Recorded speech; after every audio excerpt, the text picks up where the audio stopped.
237টি আসনে মনোনয়ন ঘোষণার পরে মানি না মানব না শুরু হয়ে গেছে 40 আসন পত্রিকার রিপোর্ট অনুযায়ী। কেউ কারো কুশু পত্রিকা দাহ করে, কেউ রাস্তায় বিক্ষোভ করে, মানে একটা হুলস্থুল কাণ্ড কারখানা। নিজের দলের প্রার্থীর বিরুদ্ধে যাচ্ছে তাই মানে অপবাদ বলে ঠলে বেড়াচ্ছে, মিডিয়া আসছে। এগুলো ঠিক না। মনোনয়ন আমি সবসময় বলি, আমি নিজেও মানে প্রাথমিকভাবে আমি আমার নামও মনোনয়নের মধ্যে নেই, কিন্তু আমি বারবার সবাইকে একটা কথা বলি, মনোনয়ন দেয় তো পার্টি, তাহলে বিক্ষোভটা রাস্তায় কেন? জনগণের সামনে দুর্ভোগটা সৃষ্টি করা হচ্ছে কেন? এটা একেবারেই আনফেয়ার। যারা করছেন তাদের প্রতি আমার অনুরোধ থাকে, আমি টকশোতে বহুবার বলেছি যে এগুলো করবেন না প্লিজ, এগুলো একদমই মানে খুব খারাপ জিনিস।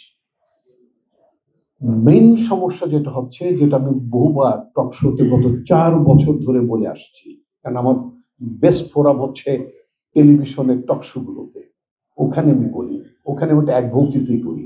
সে অ্যাডভোকেসিটা হচ্ছে রাজনৈতিক দলগুলোর মধ্যে নির্বাচনের আগে 1 বছর আগে অ্যাটলিস্ট ফর্মালি আনুষ্ঠানিকভাবে একটা প্রাথমিক মনোনয়নের ব্যাপার থাকা উচিত, যেটা মার্কিন যুক্তরাষ্ট্রে আছে। এটা প্রাইমারি ইলেকশন হয়, সেই প্রাইমারি ইলেকশনটা কন্ডাক্ট করবে নির্বাচন কমিশনই।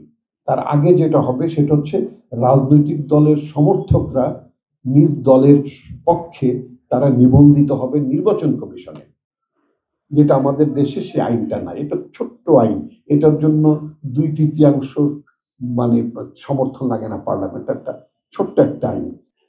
সেই নিবন্ধিত ভোটারদের মধ্যে, যার যার রাজনৈতিক দলের নিবন্ধিত ভোটারদের মধ্যে ইলেকশন কমিশন একটা ভোটের আয়োজন করবে, যেটা মার্কিন যুক্তরাষ্ট্র করে 1 বছর আগে করে। করার পরে তারা ডিক্লেয়ার করে দেয় যে মনে করেন mister Wilson, he is the official candidate of Democratic party, অথবা মিস্টার নিক্সন, তিনি official candidate of Republican party. তারা 1 বছর আগে থেকেই তারা যার যার এলাকায় নির্বাচনী কাজ করেন, জনসংযোগ করেন, বিয়ে শাদীতে যান, হোয়াট এভার যা যা করা দরকার করেন।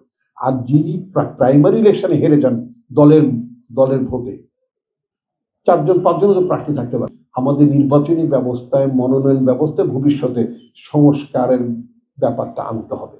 তাহলে যেটা হবে কি, এই যে দলের মধ্যে অভ্যন্তরীণ যে কোন্দল, মনোনয়ন পাওয়ার পর যে কোন্দলগুলো এখন আমরা দেখি, এইগুলো সারফেসে আসবে না, এবং এটা দলকে শক্তিশালী করে না, দলকে দুর্বল করে। যারা প্রতিদ্বন্দ্বিতা করেন তারা তো আমার দলের লোকই, কেউ পাবেন কেউ পায়নি। নিজেদের মধ্যে কাদা ছোড়াছুড়ি যদি হয়, তাহলে দল তো আলটিমেটলি ক্ষতিগ্রস্ত হয়। এটা তো মাথায় থাকতে হবে। দল যাতে ক্ষতিগ্রস্ত না হয়, তাহলে কি করতে হবে, সেটা হচ্ছে যে মনোনয়ন প্রক্রিয়ার ব্যাপারটা আমরা মার্কিন যুক্তরাষ্ট্রের পদ্ধতিটা আমরা অনুসরণ করতে পারি। এই যাবৎকালে আমার দেখা এই দলীয় কুন্দল ঠুন্দল বন্ধ করার জন্য আমার কাছে মনে হচ্ছে যে এটাই বোধহয় সর্বোত্তম পদ্ধতি, এটা করা যেতে পারে। What ever.